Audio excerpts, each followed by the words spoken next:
রহমতুল্লাহি ওয়া বারাকাতুহু। ভাই ও বোনেরা আমার সালাম গ্রহণ করবেন। আশা করি সবাই সবাইকে নিয়ে ভালোই আছেন। আমি আপনাদের দোয়ায় ভালোই আছি। তাই সবাই ঘরে ঘরেই বাপ মা সবারই আছে, কেউ আছে কেউ নেই। যার নাই সে মনে করে অনুভব করতেছে বাপ মা কী জিনিস। বাপ মারে অবহেলা কেউ করবেন না। বাপ মার কাছে অনুমতি নিয়ে সব কিছু আপনারা কাজ করবেন।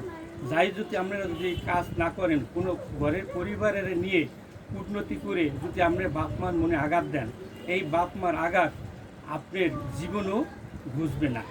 এবং আপনারা যদি বাপ মারে খুশি করে যদি আয়োন্নতি করেন, এটাই বরকত আসবে এবং আপনারও সুখ কামনা হবে। এবং আপনি যদি বাপ মারে কষ্ট দেন, আপনার ছেলে পেলেও আপনার বাপ মারে কষ্ট দেবে। এই কষ্টের ভিতরে আপনারা কেউ অবহেলা করবেন না, এই কষ্ট দিয়ে অবহেলা করবেন না। তাই এই জন্যে আপনাকে চাই বলি, আপনারা বলি যে মনে করেন যে আপনারা বাপ মারে নিয়ে সবাই সুখে থাকেন কামনা করি। আসসালামু আলাইকুম ওয়া রাহমাতুল্লাহি ওয়া বারাকাতুহু।